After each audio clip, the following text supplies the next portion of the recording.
샬롬. 우리 사랑하는 우리 성도님들, 오늘 하루도 주 안에서 믿음으로 잘 승리하였으리라고 믿습니다. 늘 하나님께서 우리에게 베푸시는 은혜와 사랑 속에서 늘 감사함으로 또 즐거운 마음 가지고 주님 주신 귀한 맡긴 사명 잘 감당하는 우리 모든 성도들이 되기를 진심으로 바랍니다. 오늘은 2021년 6월 22일 오늘 화요일 저녁 시간을 맞이하며 주3교재 240페이지를 펼쳐 우리 함께 보시면서 말씀을 묵상하며 은혜를 함께 나누도록 하겠습니다. 찬송 251장 놀랍다 주님의 큰 은혜 우리의 죄를 속하시려 갈보리 십자가 위에서 어린 양 보혈을 흘렸네. 찬양 드시면서 함께 예배하겠습니다.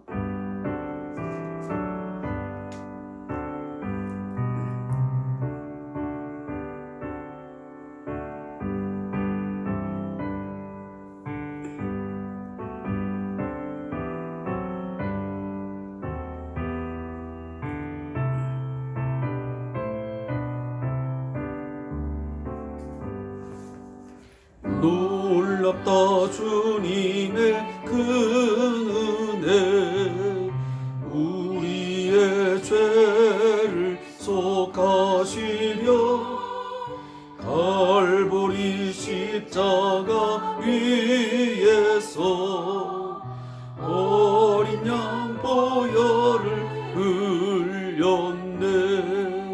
주의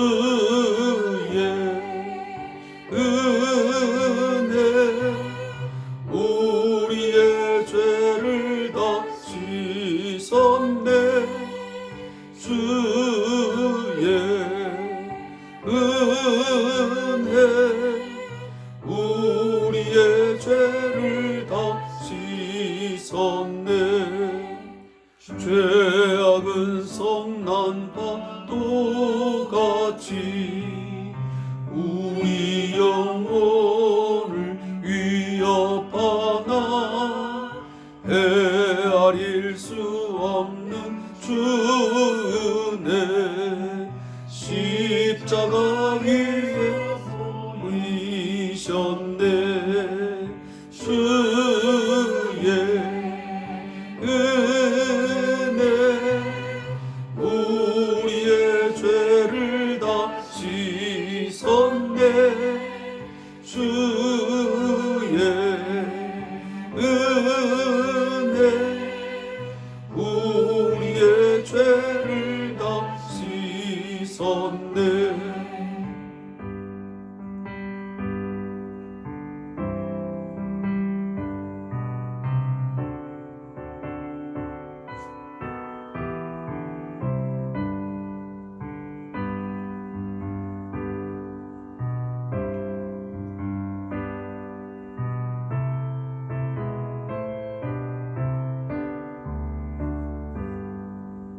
죄악에 물든 영혼들을 주께서 피로 씻으시네. 지금도 흐르는 그 피에 눈보다 더 이게 씻으라. 주의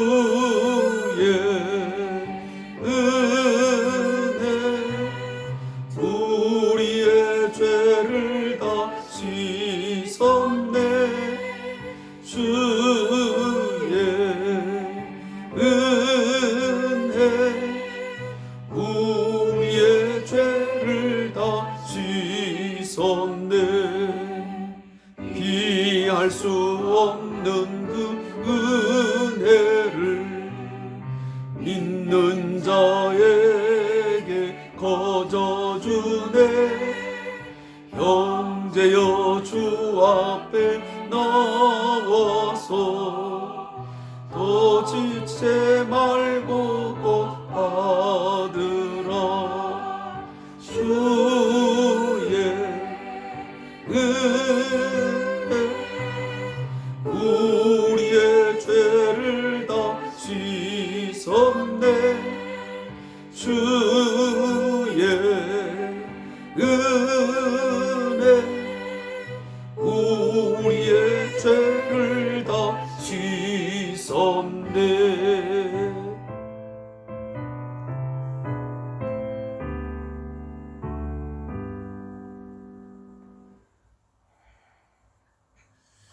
아멘.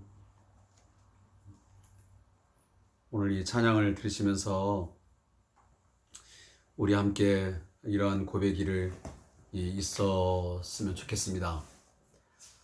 사도 바울이 고백한 것처럼 내가 오늘 또 존재하는 가장 큰 원인, 나를 하나님의 자녀로서, 하나님의 백성으로서, 또 몸된 교회의 사역자로서 각각의 직분자로 서게 된 것은 전적인 하나님의 은혜로다. 하나님의 은혜입니다. 하나님의 은혜를 떠나서는 내 존재는, 우리의 존재는 무의미하고 또 아무것도 아닙니다. 고백하는 그러한 시간이 되었으면 좋겠습니다. 정말 놀라운 그 은혜, 크고 그 어떤 것과도 비할 수 없는 그 은혜를 우리에게 이미 주셨고 지금도 우리에게 끊임없이 부어 주시고 또 앞으로도 우리에게 한량없이 그의 은혜는 부어질 줄로 믿습니다. 특히나 그의 은혜가, 그의 자비와 긍휼함이 있기에 우리는 죄 사함을 받았고 앞으로도 우리는 모든 죄와 허물을 우리가 고백할 때에, 십자가 앞에 나갈 때 깨끗이 씻어주시고 우리를 정결한 신부로서 우리를 하나님 앞에 서게 할 줄로 믿습니다. 오늘 주신 말씀 함께 묵상하겠습니다. 사무엘상 27장 8절부터 27장 8절부터 28장 7절까지 말씀을 함께 읽겠습니다. 사무엘상 27장 8절부터 28장 7절. 구약성경 456페이지에 기록되어 있습니다. 함께 말씀을 읽겠습니다. 다윗과 그의 사람들이 올라가서 그술 사람과 기르스 사람과 아말렉 사람을 침노하였으니 그들은 옛적부터 술과 애국 땅으로 지나가는 지방의 주민이라. 다윗이 그 땅을 쳐서 남녀를 살려두지 아니하고 양과 소와 나귀와 낙타와 의복을 빼앗아 가지고 돌아와 아기스에게 이르매 아기스가 이르되 너희가 오늘은 누구를 침노하였느냐 하니 다윗이 이르되 유다 네겝과 여라무엘 사람의 네겝과 겐 사람의 네겝이니이다 하였더라. 다윗이 그 남녀를 살려서 가드로 데려가지 아니한 것은 그의 생각에 그들이 우리에게 대하여 이르기를 다윗이 행한 일이 이러하니라 하여 블레셋 사람들의 지방에 거주하는 동안에 이같이 행하는 습관이 있었다 할까 두려워함이었더라. 아기스가 다윗을 믿고 말하기를 다윗이 자기 백성 이스라엘에게 심히 미움을 받게 되었으니 그는 영원히 내 부하가 되리라고 생각하니라. 그때의 블레셋 사람들이 이스라엘과 싸우려고 군대를 모집한지라. 아기스가 다윗에게 이르되 너는 밝히 알라. 너와 내 사람들이 나와 함께 나가서 군대에 참가할 것이니라. 다윗이 아기스에게 이르되 그러면 당신의 종이 행할 바를 아시리다 하니 아기스가 다윗에게 이르되 그러면 내가 너를 영원히 내 머리 지키는 자를 삼으리라 하니라. 사무엘이 죽었으므로 온 이스라엘이 그를 두고 슬피 울며 그의 고향 라마에서 장사하였고 사울은 신접한 자와 박수를 그 땅에서 쫓아내었더라. 블레셋 사람들이 모여 수넴에 이르러 진침해 사울이 온 이스라엘을 모아 길보아에 진쳤더니 사울이 블레셋 사람들의 군대를 보고 두려워서 그의 마음이 크게 떨린지라. 사울이 여호와께 묻자오되 여호와께서 꿈으로도 우림으로도 선자로도 그에게 대답하지 아니하시므로 사울이 그의 신하들에게 이르되 나를 위하여 신접한 여인을 찾으라. 내가 그리로 가서 그에게 물으리라 하니 그의 신하들이 그에게 이르되 보소서 엔돌에 신접한 여인이 있나이다. 아멘. 오늘 함께 읽은 본문 가운데 27장 8절부터 28장 2절까지의 말씀은 남방 족속들을 공격한 다윗이라는 제목하에 오늘 말씀이 기록되어 있습니다. 이 부분에 대한 요약은 다윗은 그술 사람, 기르스 사람, 아말렉 사람들을 공격하여 많은 전리품을 얻고 그 가운데 일부를 아기스에게 선물로 주게 됩니다.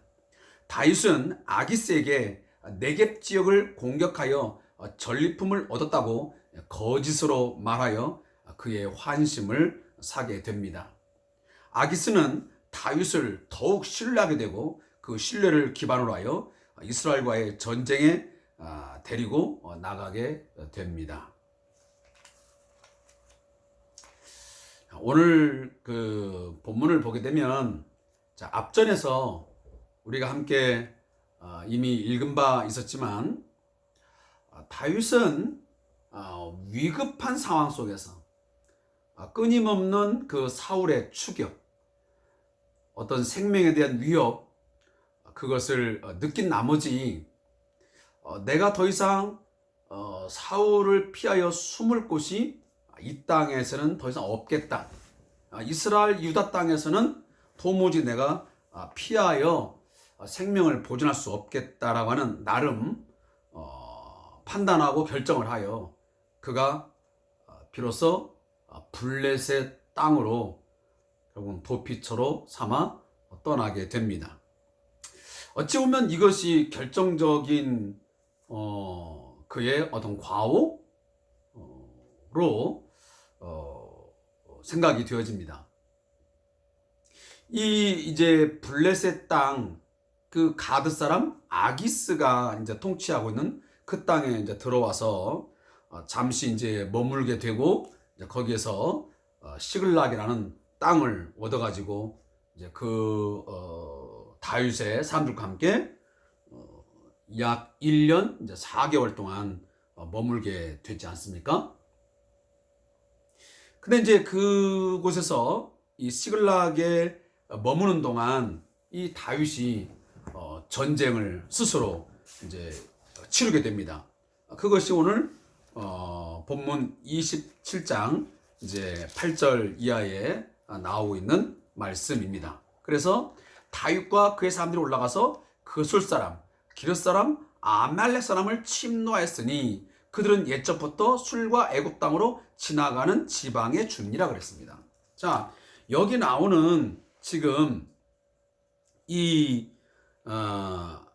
그술 사람 그리고 기르스 사람, 이 아말렉 사람들은 어떤 사람이냐 하면 이 그술 사람들은 그 아말렉 사람처럼 그 유랑 생활을 하던 민족이었습니다. 그래서 그 이스라엘 그 남부에 위치를 하면서 거주하던 민족이었습니다.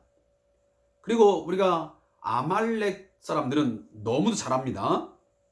그들은 그 남부 그 유다의 남부 지역에 머물러서 거점 삼아 살면서 유목과 그리고 약탈을 일삼으면서 살았죠. 특히 우리가 아말렉 하면 생각나는 게 뭐냐면 바로 모세와 그 아론이 그 이제 모세가 손을 들면 이스라엘이 승리하고 모세의 손이 내려오면 이스라엘이 궁지에 몰려드는 그런 아말렉과 그 이제 이 모세가 지도하는 이스라엘과의 전쟁사가 우리가 이미 출애굽기에 보면 나오지 않습니까? 그 바로 아말렉 족속입니다. 이들은 굉장히 호전적인 민족으로 유명했습니다. 또 하나는 그 이제 이 기르스 사람인데 이 기르스 사람도 마찬가지로 이스라엘 남부 지역에 거주하던 사람들이었고요. 그래서 지금 말한 대로 그 이스라엘의 그 유다의 그 남부에 그 위치하고 있는 그런 민족들이 바로 이 그술, 그다음에 기르스, 아말렉 사람들이었습니다. 그들을 이 다윗이 왜 공격하여 쳤냐면 이들은 끊임없이 이스라엘 민족들을 그 남부 광야 지역에 머물면서 이스라엘을 괴롭혔던 그런 종족이었습니다. 그렇기 때문에 이 다윗은 그 시글락 지역에 머물면서 그들을 공격을 했던 것입니다. 특히나 그들을 공격한 후에 포로로 한 사람도 그는 잡아오지 않았습니다. 어찌 보면 그들을 다 죽여버린 것은 그 비밀을 유지하기 위해서 그랬습니다. 결국은 나중에 이 아기스에게 거짓말을 하잖아요. 그러니까 자기가 친 민족은 이 그술, 기르스, 아말렉 사람들을 쳤는데 그 말은 싹 지워버리고 뭐라고 그가 말하냐면 유다 네겝, 그리고 여라무엘 사람의 네겝, 겐 사람의 네겝이라고 하는 이 종족을 쳤다고 거짓말을 합니다. 자, 이 이유가 있습니다. 여기 나오는 지금 유다, 여라무엘, 겐 사람, 여기는 전부 다 유다의 그 변방 지역에 살고 있는 그런 사람들이었습니다. 그러니까 특히나 우리가 겐 사람 하면 모세의 그 장인이 속한 민족이잖아요. 그러니까 굉장히 친유다적인 그런 성향을 갖고 있는 사람들이었습니다. 그래서 이 다윗이 친유다적인 성향 사람들을 쳤다고 이렇게 거짓말로 이제 보고를 함을 통해서 이 아기스 왕의 환심을 사는 거죠. 저 다윗이 사울에게 쫓김을 당하고 있으니까 당연히 유다를 미워할 것이라고 하는 것을 알고 있었는데, 다시 한번 이 전쟁을 치른 것을 보고를 받고 나니까 정말로 이 다윗은 이제 유다로 돌아갈 사람이 아니고 유다와 이제 원수 관계가 되어서 내 옆에 최고의 장수로 두면 나에게 굉장히 유익이 되겠다 하는 그런 뭔가 안정감을 주기 위해서 결국은 다윗이 일부러 아기스에게 거짓 보고를 올리게 된 것입니다. 결국은 그것으로 인해서 이제 아기스는 다윗을 자신의 최측근의 경호 대장으로 임명을 하게 됩니다. 자, 이 내용을 가지고 이 주삼교제를 집필하신 분이 묵상한 내용을 잠깐 제가 한번 읽어보겠습니다. 다윗은 사울이 집요하게 추격할지라도 하나님의 도우심과 보호하심을 전적으로 신뢰하여 이스라엘 땅에 계속 머물러야 했습니다. 하지만 눈앞의 위험을 피하고 편안히 살기 위해 블레셋 땅으로 간 것은 스스로 불구덩이에 뛰어드는 격이 되었습니다. 다윗은 블레셋에 가서도 하나님을 찾지 않고 자신의 지혜와 판단에 따라 행동을 합니다. 정치적인 입지를 확고히 하려는 의도에서 아기스 왕에게 남방 민족들에 대한 침략 사실을 은폐하고 거짓말하는 등 잘못된 행동을 합니다. 결국 그는 이방 왕의, 바로 아기스 왕의 경호대장 노릇을 해야 할 뿐만 아니라 이러지도 저러지도 못하는 난처한 입장에 놓이게 되었습니다. 아기스의 요구대로 동족을 공격할 수도 없고 그 요구를 거절해서 은신처를 잃을 수도 없는 진퇴양난에 빠지게 된 것입니다. 나는 힘들고 어려운 상황이 찾아올 때 인간적인 방법으로 문제를 해결하기보다 끝까지 하나님을 의지해서 하나님의 은혜로 삶의 문제들을 헤쳐나가는가 하는 질문과 함께 우리가 한번 말씀을 비추어서 우리의 삶을 되돌아보기를 원하는 것입니다. 어찌 보면 인간적으로 보면 충분히 다윗을 이해할 수 있습니다.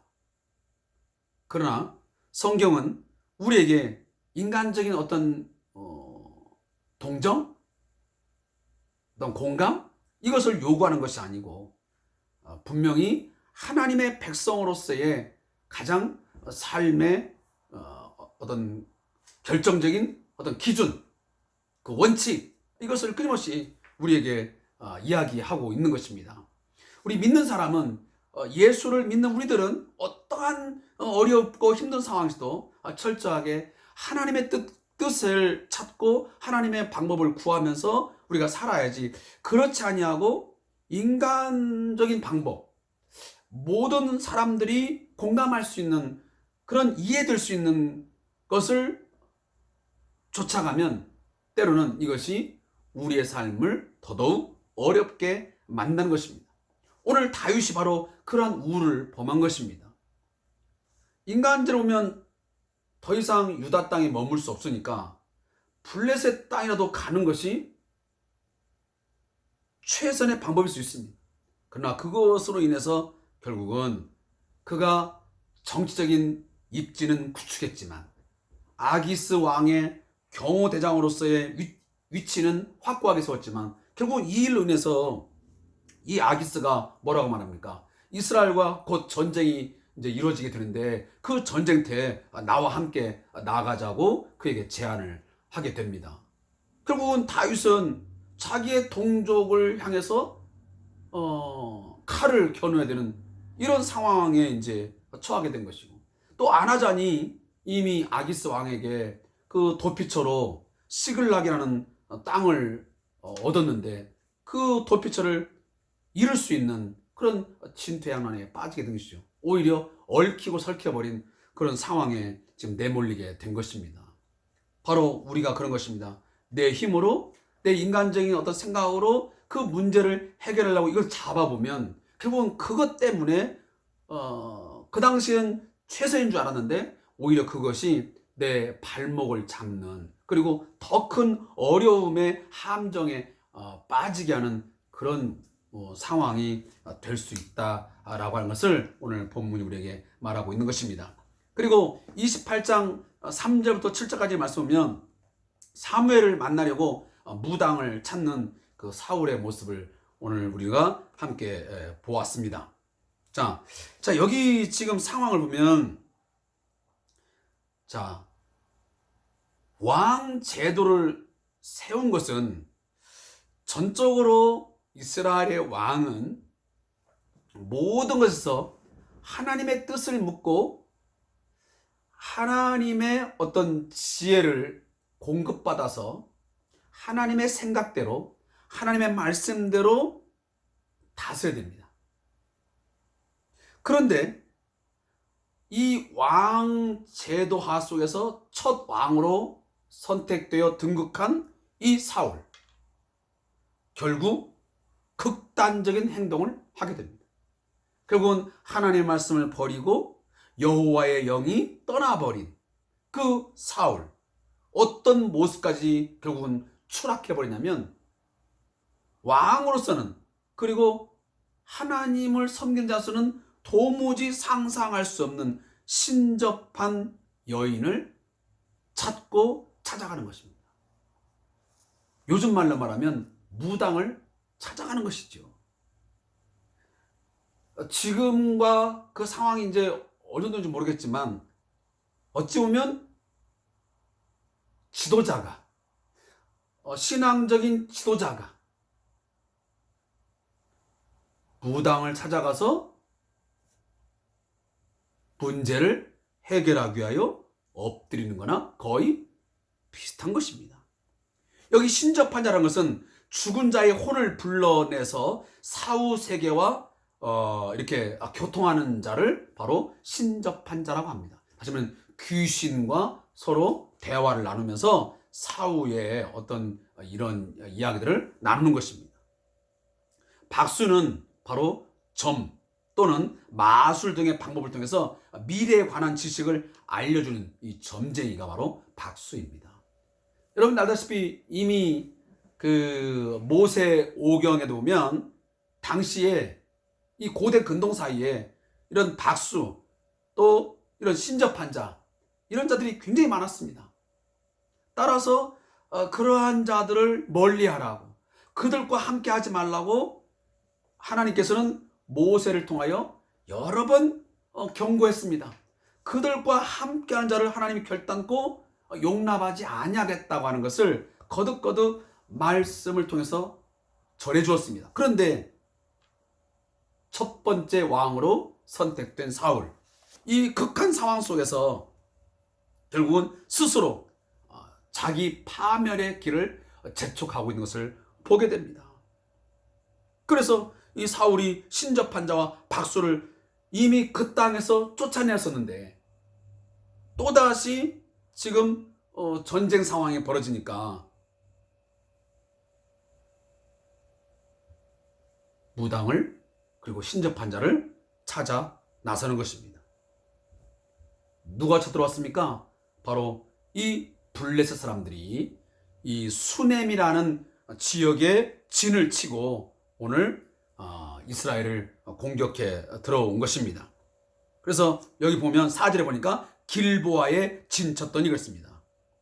그러니까 사울은 길보아에 진을 쳤고 블레셋은 수넴에, 결국은 근접한 지역에 이제 전쟁을 치르기 위해서 이제 지금 초긴장을 하고 대치 국면에 있는데 사울이 그 블레셋 사람들을 보자마자 오늘 본문에 보니까 그 군대를 보고 두려워서 그 마음이 크게 떨린지라 라고 말합니다.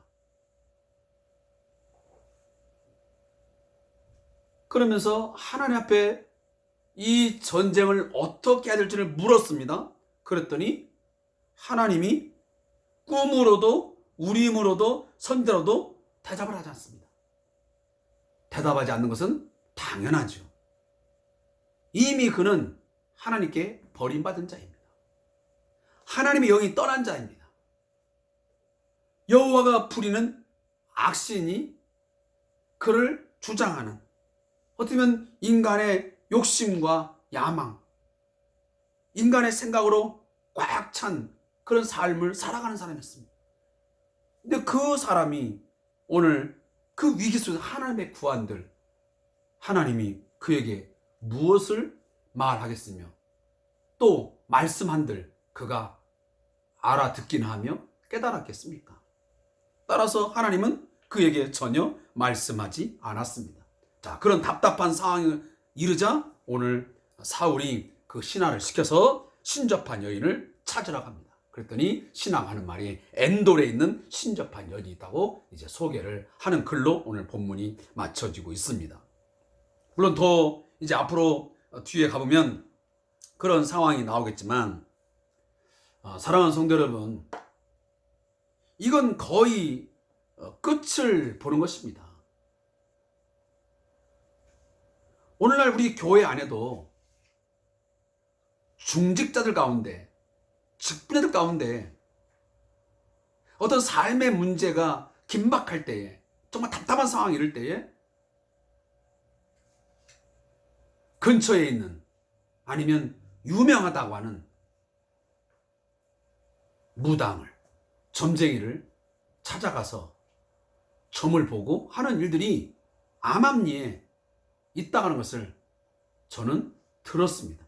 아니, 그리고 그것을 한 번쯤 찾아보았다고 하는 그 이야기를 하는 분도 제가 들어본 적도 있습니다. 이것이 우스갯소리로 할지는 모르겠지만 그저 그냥 한 번쯤 할 수 있는 일이라고 그렇게 생각할지 모르겠지만 이건 하나님께서 가장 싫어하시는, 크게 진노할 만한 그런 일이라고 하는 것을 우리 성도님들이 분명히 깨달으셔야 됩니다. 혹시나 아무개 집사님도 아무개 교회 누구도 가던데 하면서 그들의 행위를 보고 나의 어떤 죄에 대해서 정당성을 요구한다면 그것은 어리석은 것입니다. 어떤 이유로도 우리 믿는 자들이 신접한 자, 무당, 점쟁이를 찾아가 그들을 찾고 구한다는 것은 이건 죄악입니다. 회개하셔야 됩니다. 이런 일을 통해서 교회 공동체 안에 좋지 못한 그런 영적 흐름이 있지 않도록 여러분들이 주의하셔야 되고 경계하셔야 되고 우리가 단속을 잘 해야 된다라고 생각을 합니다. 아무쪼록 영적으로 우리가 좀 더 깨끗하고 그리고 바른 삶을 살아갈 수 있기를 제가 부탁의 말씀을 드리겠습니다. 자, 제가 이 저자의 묵상을 읽고 오늘 말씀을 맺겠습니다. 두려움은 인간이 느끼는 가장 강렬한 감정 가운데 하나입니다. 사울은 극도의 두려움에 휩싸여 이스라엘 왕으로서 해서는 안 된 일을 합니다. 이미 하나님의 뜻에 따라 쫓아낸 신접한 자들과 무당을 찾아간 것입니다. 도저히 자신의 힘으로는 블레셋을 막을 수 없었기 때문에 지푸라기라도 잡는 심정으로 신접한 사람을 수소문하게 된 것입니다. 두려움은 그의 이성을 마비시켰고 최소한의 판단력마저도 무너뜨렸습니다. 두려움은 사울만의 문제가 아닙니다. 우리 역시 크고 작은 두려움 속에서 쉽게 마음이 무너집니다. 더욱이 코로나 시대를 살면서 언제 어떻게 될지 모른다는 두려움이 일상화된 것 같습니다. 바울은 이미 오래전 하나님이 우리에게 두려운 마음을 주시지 않았고 오히려 능력과 사랑의 마음을 주셨다고 했습니다. 디모데후서 1장 7절입니다. 무엇으로 순간순간 몰려오는 두려움을 이길 수 있겠습니까? 늘 깨어서 기도하며 하나님의 은혜와 보호 아래 있지 않다면 두려움은 쉽게 떠나지 않을 것입니다. 하나님의 손을 꼭 잡고 사는 자는 코로나 시대를 살더라도 일상 속에서 두려움을 넉넉히 이겨 나갈 것입니다. 무릎 기도입니다. 하나님, 주님을 늘 의지하오니 당신의 강한 오른팔로 저를 붙잡아 주셔서 어떤 두려움이 몰려올지라도 넉넉히 이기게 하소서. 아멘. 자, 사랑하는 성도 여러분, 하나님께서 그리스도 안에서 우리에게 주시는 마음은 두려움과 불안과 염려의 마음이 아닌 평안과 그리고 담대함인 줄로 믿습니다. 주님이 주시는 평안, 주님이 주시는 담대함 가지고 오늘도 주 예수의 이름으로 승리하시고 그리고 어떤 상황이 온다 할지라도 결코 무당이나 점쟁이나 그 어떤 것을 쫓아가지 말고 우상 앞에 절하거나 아니면 우상에게 무언가를 묻지 말고 온전히 살아계신 하나님, 오늘도 나와 우리 모두의 생각과 우리의 그 마음의 중심을 다 꿰뚫어 보시는 하나님께 구하시고 오늘도 하나님 보좌 우편에 계셔서 우리의 모든 것을 살피시고 인도하시는 주 예수 그리스도를 바라보시고 그 주를 여러분들 신뢰할 수 있기를 다시 한번 부탁합니다. 오늘 함께 말씀 묵상을 하여 주신 우리 성도님에게 감사의 말씀드리고 내일도 주 안에서 승리하시길 바라겠습니다. 고맙습니다.